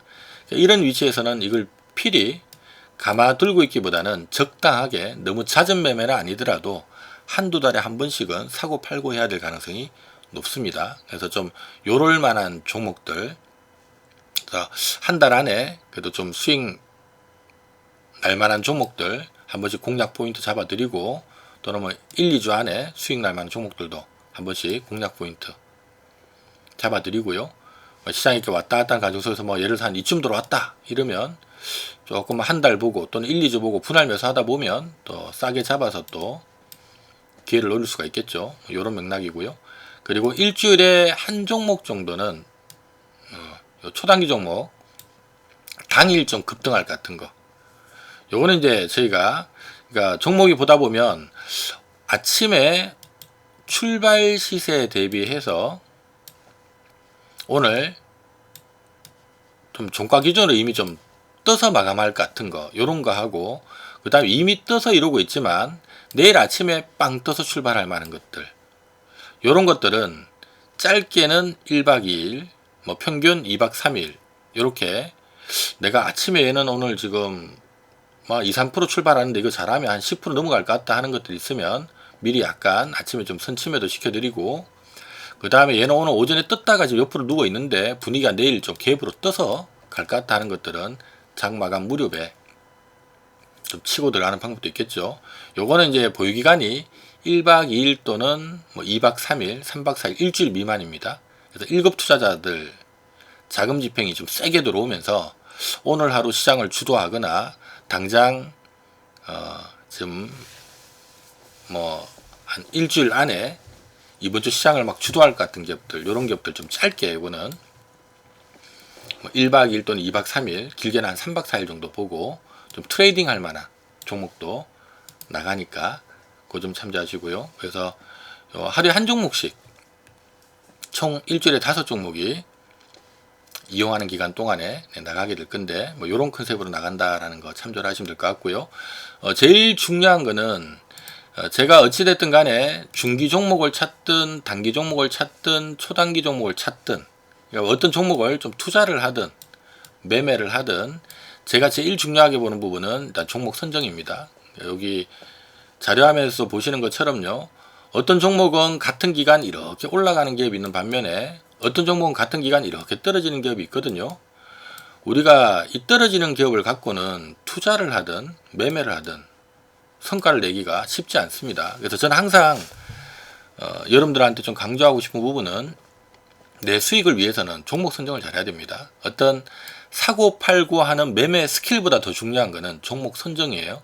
종목이 이렇게 막 추세적으로 떨어질 만한 종목만 아니면 또 가급적이면 좀 쉬다가도 결국 지나보면 올라갈 만한 좀 추세적으로 올라갈 만한 이런 종목이라면 이 안에서 우리가 투자를 하든 매매를 하든 이 성공 가능성을 굉장히 높일 수가 있는 거거든요. 그래서 제가 이제 장기 하나, 중기 하나, 단기 2개, 초단기 하나를 매주 하루에 한 종목씩 드립니다만은 어쨌든 그 종목들은 뭐 장기가 됐든 중기가 됐든 단기가 됐든 심지어는 초단기라 하더라도 좀 위험하지 않을 만한 종목, 또 요럴 만한 종목들, 요럴 만한 종목들 중심으로 해서 자 종목 선정을 좀 안전하게 할 테니까 저는 이제 잡주 매매를 하는 사람은 아니거든요. 그러니까 요즘 뭐 삼성전자, SK 하이닉스 올라가는 거에서 봤던 것처럼 우량주를 갖고도 업종 대표주를 갖고도 충분히 우리가 흔히 말하는 막 잡주들이 옛날에는 막 잡주들만 수익 나고 대형주는 큰 수익 없다 이렇게 생각하시는 분들 많았는데 요즘 그렇지 않습니다. 그래서 저는 개별 잡주는 매매를 잘 안 해요. 가급적이면은 저 업종 대표주들 중심으로 해서 뭐 사고 팔고 용이한 종목들 중심으로 해서 안전하게 하니까 그 점은 참조를 하시고, 그리고 종목은 앞서 얘기했던 것처럼 장기 종목 같은 경우는요, 장기 종목 같은 경우는 이익의 변화가 좀 셀만한, 제가 좀 전에 엔비디아하고 SK하이닉스 사례 말씀드린 것처럼 주가란 이익이 10배 늘면 주가 10배 오르고 이익이 10배 늘면 주가도 10배 오르고, 다만 이 시점에서 지금 추정되어 있는, 노출되어 있는 이 미래의 실적, 이 주가는 지금 이걸 반영해 있다고 보시면 돼요. 가까운 미래 추정 실적을 반영을 해 있는 겁니다. 하니까 이제 여기서부터는 여기 추정시에 안 나와 있는 이 뒤의 실적을 봐야 돼요. 이 뒤의 실적을 추정해서 지금 추정되는 이 실적 대비 이익이 100% 늘면 주가는 100% 올라가는 거고, 이익이 10% 늘면 주가는 10% 올라가는 거고요. 못 간다는 얘기입니다. 만약 이익이 줄기라도 한다? 빠지는 거예요. 여기서도 이익이 또 10배 는다? 그럼 또 여기서도 10배 갑니다. 주가의 단순한 논리인데, 이런 논리를 바탕으로 해서 저희가 지금 시점에서 뭔가 지금 이익 많이 올랐지만 더 지금 시장에서 예상한 것보다 이익이 미래에, 이 뒤의 미래입니다. 그래서 더 터질 만한 기업들 찾아서 발굴해서 일주일에 한 종목씩 드릴 거고, 아무래도 좀 시장에서 지금 눈치 못 채고 막 좀 실적 안 좋아서 막 헤매고 있는 기업들 가운데 뭔가 지금 막 적자 나고 있는데, 또는 지금 뭐 100억밖에 못 벌고 있는데 갑자기 막 500억, 1000억 벌 것 같은 이런 회사들, 이런 주가가 턴어라운드 세게 나오는 거거든요. 그러니까 요럴 만한 기업들 뽑아서 제가 장기 종목들 일주일에 하나 선정을 드릴 거고요. 중기 종목은 말씀드렸던 것처럼 어떤 종목을 딱 이렇게 보고, 제가 항상 종목 그 세팅할 때는 이 네 가지를 딱 그려놓고, 요 회사가 요런 그림으로 갑니다. 이게 지금 삼성전자인데 작년에 45조 벌었는데 올해 내년 얼마 버는데, 140조 150조. 자, 성장 가능한가? 이거 성장하는구나. 그 다음 이제 바이럴건 밸류죠. 그러면 이만큼 벌면 시장에서는 평균 150조니까 곱하기 10배 하게 되면 1500조고, 1500조면 주가를 환산하면 25만원이니까 25만원이 어딘데? 여기구나. 그럼 이 주가는 예를 들어 여기서 많이 발견했다면 최근에 많이 올랐지만 아직도 싸네. 밸류가 매력적이네. 이 두 가지를 보고 난 다음에 지금 수급 사항이나 재료 사항을 봐가면서, 수급 재료가 지금 괜찮으면 빨리 따라 붙어야 되는 거고요. 수급이 조금 뭔가 지금 안 좋거나 뭐 재료는 이번 분기만 실적이 안 좋을 것 같다 하면 이제 그런 거 이용해서 좀 저가 매수 타이밍을 노려서 중기 시기를 대응을 하는 거고요. 이런 종목들 일주일에 한 종목 드릴 거고, 그 다음 이제 단기 종목은 한 달 미만짜리는, 그러니까 방금 이제 요거는 이제 주로 요 두 개만 이용합니다. 그러니까 성장주 안에서 코스피 코스닥 상장사 또는 뭐 미국 정시 상장돼 있는 기업들 중에 일단 성장주라 해야 되고요. 이 안에서 밸류 지지선 떨어지는 것들. 앞서 우리가 잠깐 말씀드렸던 것처럼 삼성전자가 이렇게 많이 단기간 올랐는데, 그럼 일단 이렇게 보면 지금 올해 내년 성장하는구나, 성장주 흐르면 들어갑니다. 그럼 이제 그 다음 봐야 되는 게 밸류를 보는 건데, 밸류 보니까 이게 많이 올랐지만 목표가가 이만큼 나오네. 그러면은 여기서 이게 좀 눌리더라도 이렇게 빠질 수는 없겠구나라는 그림이 살짝 나오죠. 그러면 전략을 세우기 좋죠. 단기 급등에 따른 눌림목이 좀 들어올 때 이거는 이렇게 빠질 만한 종목은 아닌 것 같고, 결국 뭐 이렇게 왔다 갔다 하다가 결국 시세를 한번 분출할 가능성이 있는 종목이니까, 그럼 좀 조정 나올 때 내가 좀 사놓고 밀리면 더 사야지, 요런 마인드로 접근하면 한 달 안에 올라옵니다. 한 달 안에 좀 수익 낼 수 있는 기회를 주는 거고요. 이런 종목들을 계속, 그러니까 한번 종목이 타겟팅 되면 또 여기서 좀 눌릴 때 사가지고 분할 매수했다가 올라올 때 한번 때리고, 예를 들어서 또 눌릴 때 또 사가지고 올라오면 또 한번 때리고, 또 올랐지만 이게 또 바로 꺼지는 분위기가 아니다 싶으면 또 샀다가 밀리면 더 사야지 했다가 바로 올라가면 또 차익 실현기 한번 보고, 이런 식으로 똑같은 기업을 갖고 매달 타이밍을 노리면서 공략을 하겠다는 거고요. 그리고 개인적으로는 요걸 좀 좋아합니다. 단기 매매 중에 제가 개인적으로 좋아하는 거는 리밸런싱. 요건 좀 알아두시면 좋은데요. 리밸런싱이라고 하는 것은 우리가 이렇게 생각하시면 돼요. 개인이 내가 A라는 종목을 갖고 있고 B라는 종목을 갖고 있는데 A를 팔아서 B를 사고 싶다. 어떻게 하면 되나요? 오늘 A를 팔아서 바로 B를 사면 됩니다. 자, 기관들, 특히 큰 자금을 운영하는 기관이나 외국인들은요, 달라요. 이들은 내 포트폴리오 안에 여러 종목들이 분산이 막 돼 있습니다. 이 중에서 내가 A를 좋게 보니까 A를 이만큼 들고 있는 거고요. B도 좋게 보니까 B를 이만큼 들고 있는 거예요.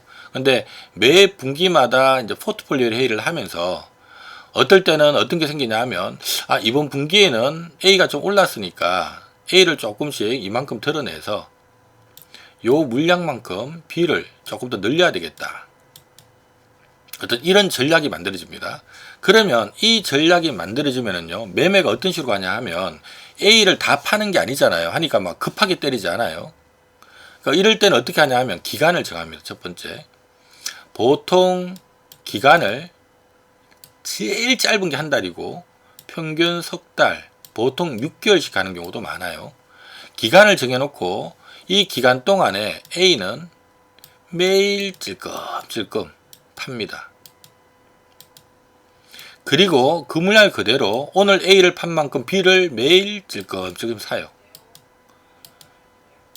그래서 이게 만약 한 3개월 정도 진행이 된다는 얘기는 무슨 얘기냐 하면 A라고 하는 기업은 3개월 내내 특정 기간 또는 특정 외국인에서 매일 찔끔찔끔 매물이 나온다는 얘기고, B는 매일 찔끔찔끔 사자가 들어온다는 얘기입니다. 그러면 우리가 가끔씩 어떤 특정 기관이나 외국인들이 물량이 탁 들어오는 게 눈에 띌 때가 있고요. 그리고 이 물량 들어오는 걸 한 1, 2주 이렇게 체킹하다 보면 얘네들이 A를 팔고 B로 옮겨 타는 요 물량은 표가 납니다. 표시가 나요. 매매하는 패턴이 있기 때문에 보통 프로그램 세팅에서 하루 종일 A를 찔끔찔끔 나눠서 자동으로 팔게끔 돼 있고요. B는 자동으로 사게끔 돼 있거든요. 그러니까 요 물량 들어오고 나가고 하는 걸 보면 얘는 매도 리밸런싱이 붙었구나, 얘는 매수 리밸런싱이 붙었구나 라는 게 창구를 보면서 우리가 파악을 할 수 있는데, 이게 이제 파악이 되면 저희가 봤을 때는 요 회사의 어떤 성장성이나 적정주가 두들겨 보면 이 리밸런싱이 최소한 3개월은 가겠구나 라는 것을 약간 눈치챌 수가 있거든요. 그 얘기는 계속 들어온다는 얘기예요. 그러면은 일반적으로 어쨌든 매수 리밸런싱이 붙은 경우 특정 기간이나 외국인에서 A는 팔아서 B는 매일 금주금 사면서 한 3개월 내내 산다면 이 주가는 좀 밀릴만 하면 올라가고 밀릴만 하면 올라가고 또 밀릴만 하면 올라가고 올라갔다도 한번 더 올라가려고 또 이렇게 흐름들이 나오겠죠. 그럼 이 안에서 우리가 단기 매매하기가 좋다는 얘기입니다. 얘는 리밸런싱이 들어오고 있으니까 크게 빠질 종목이 아니니까 좀 사놓고 밀리면 더 사지 이런 마인드로 접근하다 보면 어느 순간 좀 조정받는 것 같더니만 또 올라가 있고 이런 흐름이 들어올 수가 있다는 거죠. 저는 개인적으로 리밸런싱을 활용하는 것을 좀 좋아하고요. 요 외에도 어쨌든 시장은 항상 주도주에 관심이 몰릴 수밖에 없습니다. 그래서 시장이 어떤 주도주가 탄생하게 되면 쉽게 잘 안 꺼집니다. 한번 어떤 이유로 주도주가 되게 되면 살짝 눌렀다가도 또 한번 튀려고 하는 경향들이 생기거든요. 이러한 주도주의 어떤 눌림목, 또 주도주를 또 눌림목 기다렸다 또 못 사는 경우도 많으니까 바로 따라 붙게 되면, 대신 한 방에 들어가면 좀 위험하니까 그럴 경우는 분할로 좀 사놓고 내일 또 사지 이런 식으로 주도주는 이제 매매하는 방법들이 있는데, 이건 한 1, 2주 정도 보고 시장 주도주 중심으로 해서 저희가 매매를 하게 될 거고요. 그 다음에 이제 어떤 종목들은 보면 아침에 장 출발하면서 돈이 빵 치고 들어오는 게 보이는 게 있어요. 특히 외국인 기관을 중심으로 해서 평상시 대비 상당히 많은 거래량이 빵 치고 들어오면서요, 막 자금 집행이 들어오는 게 보일 때가 있습니다. 이런 기업들은 그날도 시가 대비 종가가 제법 올라가는 경향들이 많지만 일반적으로 그 흐름이 바로 안 끝나고 2, 3일은 바로 좀 붙이는 경향들이 일반적으로 많아요. 그럼 이런 경우는 그냥 바로 따라 붙는 겁니다. 바로 따라 붙어서 일단 너무 막 위에서만 사지 않으면 오전에 막 돈 들어오는 거 보니까 오늘 이쪽으로 자금 집행이 세게 되는구나 하는 경우는 아침에 좀 적당하게 올랐을 때 사놓으면 장 마감 무렵엔 더 떠서 끝나는 경우가 많습니다. 그리고 그런 경우는 그 다음날에 또 갭으로 뜨는 경우가 많고요. 요걸 활용해서 1급 투자자들이 좀 집중적으로 자금 집행을 들어오는 종목들을 저희가 오전에 좀 선침해를 해서 그날 종가 기준으로 좀 먹고 그 다음날 갭 상승을 한번 노려보는 이런 전략을 또 일주일에 한 종목 정도 저희가 할 겁니다. 요거는 보통 이제 일반인들은 장이 끝나봐야 오늘 이 종목이 거래량이 폭발했구나 하는 것들을 아이고 잠시 렉이 걸려버린 것 같네요. 잠깐만 기다리겠습니다. 자, 아이고 네 잠시 렉이 걸린 것 같은데 자, 또 렉 걸리면 안 되니까 빨리 마무리하도록 할게요. 자, 그래서 일반적으로 이렇게 일반인들은 장이 끝나봐야 오늘 이 종목이 거래 폭발했네라는 걸 알게 되는데 장 출발하고 5분 만에 그날 마감 거래량을 계산하는 방법이 있거든요. 그 방법을 통해서 오늘 마감 거래량이 얼마 정도 나오겠구나.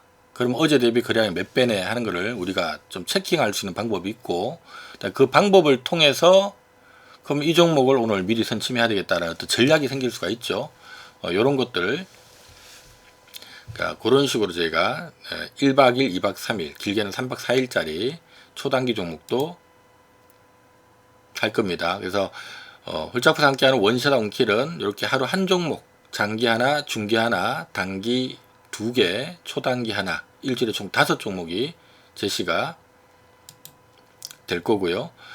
그리고 투자하는 종목이 됐든 매매하는 종목이 됐든 가급적이면 좀 안전한 종목으로 여러분들 사고 팔고 하는데 무리 없고 안전한 종목으로 혹시나 내가 매매했다 좀 실수하더라도 뭐 그냥 가만 들고 있을 때면 또 올라가네 할 만한 그런 종목으로 제가 가급적 선정을 할 거고 이번에 홀짝봐서 원샷 원킬은 무엇보다 어쨌든 핸드폰만 있으면 하루종일 컴퓨터 앞에 계실 필요 없습니다. 그러니까 제 문자 아침에 보내드린 문자 보고 오늘 종목 몇 시 정도에 나간다 하면 그 시간만 주문 낼 수 있도록 준비를 해주시면 되고요. 그리고 또 막 문자 받자마자 막 바로 급하게 꼭 주문을 꼭 내야 되는 건 아니에요. 제가 항상 현재가 얼마인데 오늘 얼마 밑에서 사시면 됩니다 하고 가격을 찍어 드리니까 일반적으로 이제 초단기 종목은 문자 받자마자 주문이 바로 들어가야 돼요. 이거는 문자 받자마자 주문이 바로 들어가야 되는데 요 종목들은 뭐 문자 받고 뭐 한두 시간 있다 사도 됩니다. 그래서 문자 받고 난 다음에 어쨌든 제가 얼마 밑에서만 사셔하고 가격을 찍어 드릴 거니까 문자 받고 난 다음에 또 한두 시간 있다가 주문해도 되니까 초단기는 단 문자 받자마자 바로 사야 되고요. 그래서 이렇게 일주일에 5종목 어차피 이제 하여튼 문자로 오늘 종목 몇이 나갑니다라고 미리 사전 예고 문자를 매일 드릴 테니까 문자 보고 준비해 주시고 그 다음에 매일 하루에 한 번씩은 그날 추천한 종목들 왜 추천했는지 그것도 영상 찍어서 올려드릴 테니까 그럼 또 이렇게 또 영상으로 또 내용 들으면 또 이래서 오늘 이 종목을 사라 그랬구나 하면서 또 이해가 또 충분히 될 거예요. 이번에 어쨌든 생애 첫 가입 한정 혜택으로 저희 지금 29만원 이벤트 하고 있으니까 여러분들 많이 참여를 해주시고 특히 이번에 오픈 기념으로 1주 무료 체험 이벤트가 지금 열려 있습니다. 누구나 좀 이쪽으로 전화하셔가지고 일단 가입을 하시면 3월 9일부터 15일까지 일주일간 무료로 체험 서비스 이용할 수 있으니까 참조하시고요. 요 무료 체험이 끝나고 난 다음에 나는 계속 이용해야지 하신 분들은 그대로 이용을 하시면 되고 나는 이제 됐다 무료 체험으로 만족한다 하시는 분들은 그리고 이제 해지를 하시면 되니까 그 점 여러분들 참조를 하시고요. 그리고 저희 앞서 여러 가지 설명드렸던 요 테크니컬한 부분들 있죠. 그러니까 장기 투자하기에서는 미래 이익 변화를 볼 줄 알아야 되고 중기 투자하기에서는 성장 밸류 수급제로 네 박자를 볼 줄 알아야 되고 단기 매매하기 위해서는 이제 밸류 지지선 볼 줄 알아야 되고 그 다음에 리밸런싱 어떻게 보는지 볼 줄 알아야 되고 단기 매매하기 위해서는 주도주 올림목 또 분할 매매하는 테크니컬한 부분들 초단기 매매하기 위해서는 장 출발 1분 만에 오늘 돈 들어온 종목들 찾는 방법들 이런 것들 알아야 되는데 제가 요 기술을 바탕으로 종목을 뽑아서 매주 드리겠지만 요 방법은 여러분들도 알아야 되니까 제가 이번에 그 일주 무료 체험하는 기간 동안에 요 관련된 비법 영상도 뭐 적정 주가 어떻게 계산하는지, 리밸런싱, 기관들 리밸런싱 요거 어떻게 체킹하는지, 장출발 1분 만에 그날 종가 급등할 종목 찾는 방법들 어떤 것들이 있는지 이런 비법 영상들도 자 별도로 찍어 가지고 무료 체험하는 기간 동안에 여러분들 그 영상으로 보고 공부할 수 있도록 그것도 제공을 해 드릴 테니까요. 아무튼 좀 금액 여유가 있으신 분들은 요 일주 무료 체험하고 난 다음에 쭉 한번 여러분들 여유 될 때까지는 함께 이용을 해 주셨으면 좋겠고, 내가 좀 금액적으로 여유가 좀 그래도 힘든데 하시는 분들은 일단 일주 무료 체험 기간 동안에 어쨌든 일주일 동안 종목도 한번 받아보시고, 자 이런 교육 영상도 올려드릴 테니까 그걸로 공부도 좀 하시고 하시면 네, 좋을 것 같습니다. 자, 지금까지 한국경제TV 1호 네, 홀짝 박사 김문석이었고요. 어쨌든 한국경제TV 1호 전문가 명성에 흠이 가지 않도록 네, 여러분들한테 좋은 네, 멘토가 될 수 있도록 자 올해 열심히 한번 네, 준비를 해보겠고요. 앞서 말씀드렸던 것처럼 2026년도는 최근까지 보다는 좀 다를 겁니다. 코스피가 지난해 2200에서 지금 6000까지 올라오는 동안에 지금 시장은 어찌 본다면 좀 만만했을 수도 있습니다만은 설마 지금 6000이 또 뭐 내년이 됐는데 뭐 만가 있고 이러지는 않을 거 아니에요. 개인적으로는 아마 연말 되면 5000대 있을 것 같은데 또는 그 미만일 수도 있고요. 그래서 이런 여러 가지 이제는 뭔가 시장이 최근 1년간은 2000에서 2200에서 6000까지 쉬지 않고 올라왔다면 지금부터 연말까지는 이제는 좀 그동안에 경험했던 장세와는 다른 장세일 겁니다. 아마 주식시장에 참여하고 계신 분들 상당 부분이 그동안에 벌었던 거를 좀 토해낼 수 있는 구간이 저는 만들어지지 않을까 싶거든요. 어쨌든 그 부분에서 저와 함께 하시는 분들은 이걸 잘 비껴나갈 수 있도록 또 그 안에서 수익 나갈 수 있도록 제가 든든한 여러분들 지킴이가 될 테니까 여러분들도 우리 홀짝박사 원샷 원킬 많이 사랑해 주시기 바랍니다. 지금까지 한국경제TV 1호 홀짝박사 김문석이었습니다. 고맙습니다.